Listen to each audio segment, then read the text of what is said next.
Hello everyone, I welcome you all. This is class 7 science chapter 3 cloth materials fiber to fabric। तो इसके last time हम लोगों ने पढ़ा था कि बहुत सारे प्रोसेस के बारे में, जैसे weaving, carding, dyeing, sorting, shearing, washing और scouring, types of wool, worsted system, woollen system. और इसके साथ ही साथ हमने इंट्रोडक्शन भी देखा था कि फाइबर्स एंड फैब्रिक्स में कितने टाइप के होते हैं। फाइबर्स और फैब्रिक्स, एक नेचुरल होता है, एक मैन मेड होता है। नेचुरल में कौन कौन से होते हैं, मैन मेड में कौन कौन से होते हैं, वूल क्या होता है, उसमें एक एक्टिविटी भी थी, वो भी आपको करने को बोली गई थी। नाउ यहाँ पे हम लोग पेज नंबर 32 पे पढ़ रहे हैं, चेक पॉइंट 1 के जस्ट अबव वाले पॉइंट को। समथिंग मोर करके एक कॉलम है, उसमें रिटन है wool mark is a symbol of quality to assure that the woollen cloth is made from pure wool. This logo is assigned by International Wool Secretariat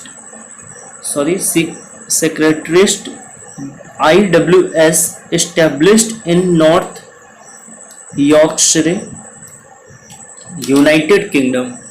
तो इसमें आपको ये बताया जा रहा है कि एक वूल मार्क का सिंबल है, वूल मार्क WOOLMARK।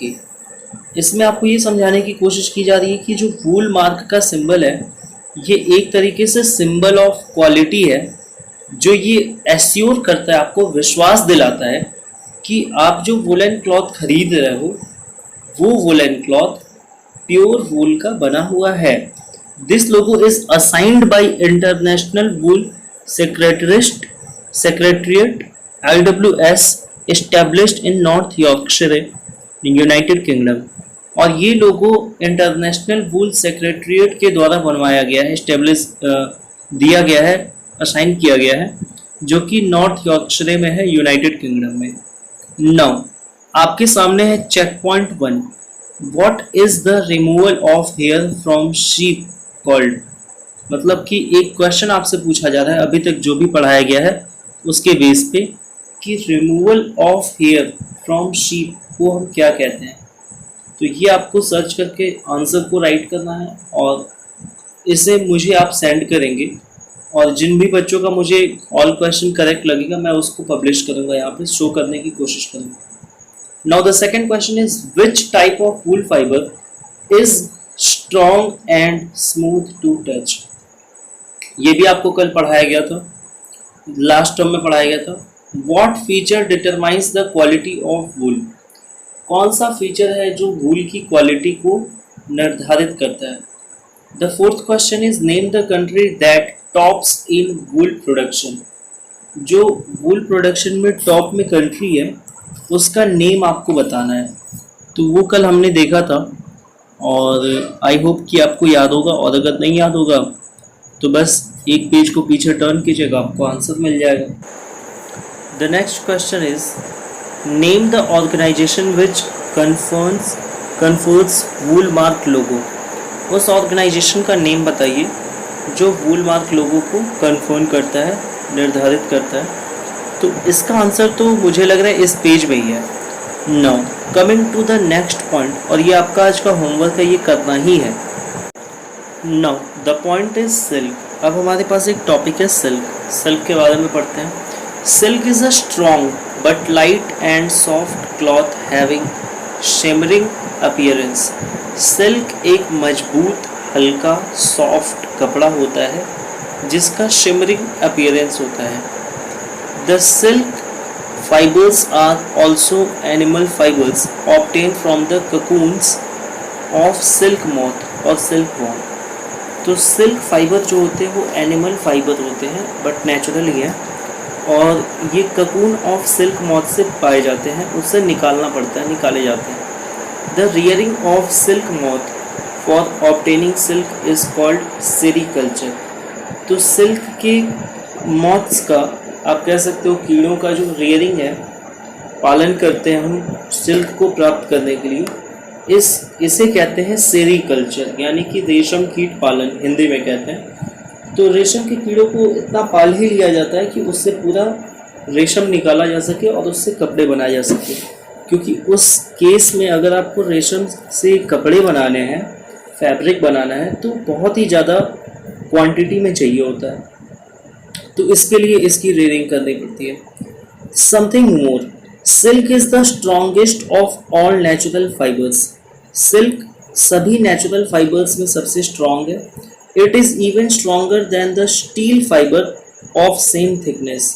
ऐसा माना जाता है कि ये उतने ही मोटाई का अगर स्टील फाइबर हम बना लें तो उससे भी ज़्यादा मजबूत पड़ेगा। China is the leading silk producer country in the world. China हाल फिलहाल में पूरे वर्ल्ड में सबसे आगे प्रोड्यूसर है, सबसे बड़ा प्रोड्यूसर है इसके मामले में, सिल्क के मामले में। Other major silk producing countries are Japan, India and Italy. और कुछ अन्य जो कंट्रीज़ हैं वो हैं जापान, इंडिया और इटली, जो कि सिल्क के प्रोडक्शन में आगे हैं। Discovery of silk, silk was first developed in China. तो सिल्क को डिस्कवरी की गई इसकी, और सबसे पहले ये चाइना में डेवलप किया गया। According to the legend, in about 3000 BCE, the bride of Chinese Emperor Huangdi, named Xi Chung, she developed the first silk reel. तो लीजेंड्स की बात माने तो 3000 BCE में चाइनीज़ सम्राट हुआंग डी की वाइफ, उसकी पत्नी ने, जिसका नाम था सी चुंग शी, उसने पहली बार रेशम के रील को बनाया। It was kept a closely guarded secret for hundreds of years. और जब उसने रेशम के धागे को बना लिया, फैब्रिक को बनाने की कोशिश कर ली, रील को बना लिया, तो उसके बाद उसने सैकड़ों सालों तक, हंड्रेड ऑफ ईयर्स, कई सौ सालों तक उसने इसको क्लोज सीक्रेट रखा, यानी किसी को बताया नहीं। Knowledge of making silk reached India only in 300 century. और इसको, सिल्क को बनाने की जो नॉलेज थी वो इंडिया में अभी 300 सेंचुरी में आई। बाई ट्रेडर्स एंड ट्रेवलर्स, और वो भी किसके माध्यम से आई? व्यापारियों और यात्रियों के माध्यम से।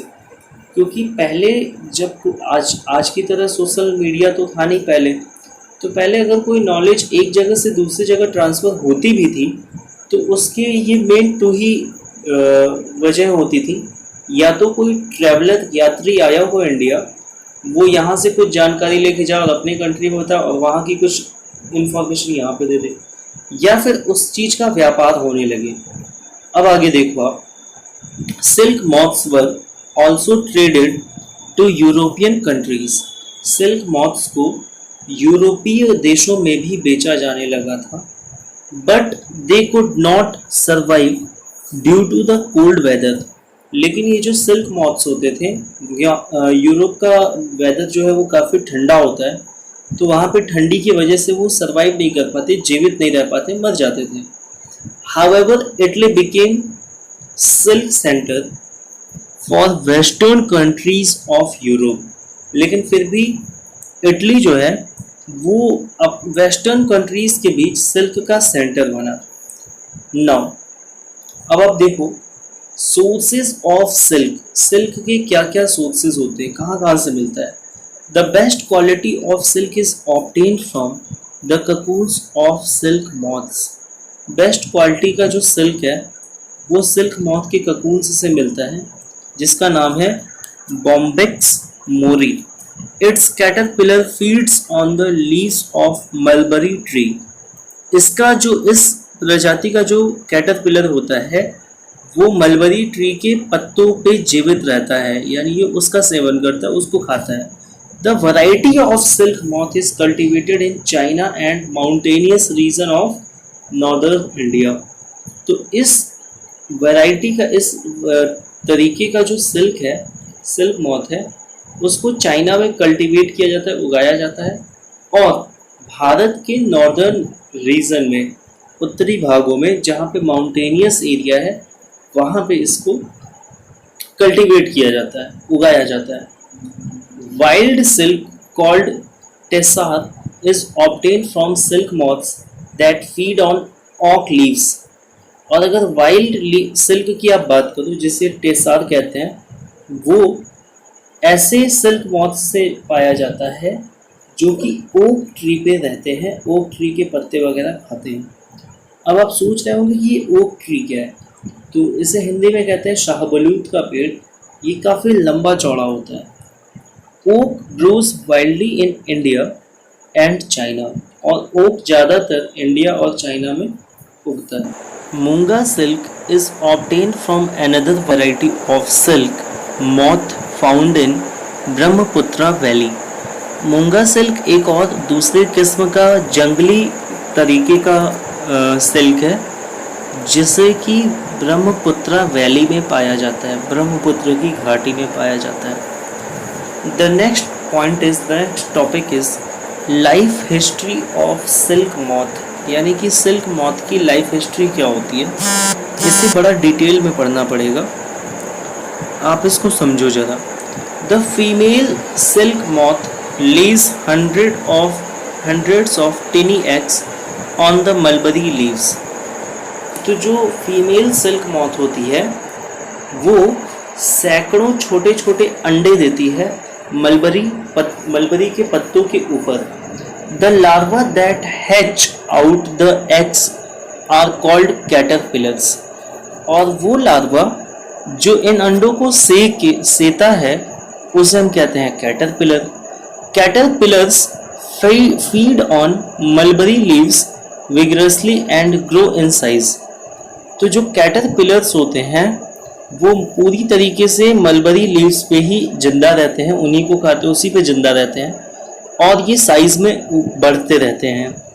When a caterpillar is ready to enter the pupal stage, it stops feeding and its salivary gland secretes fibre around the pupa. अब ये इम्पॉर्टेंट पार्ट है आपका। इसमें क्या होता है कि जब कैटरपिलर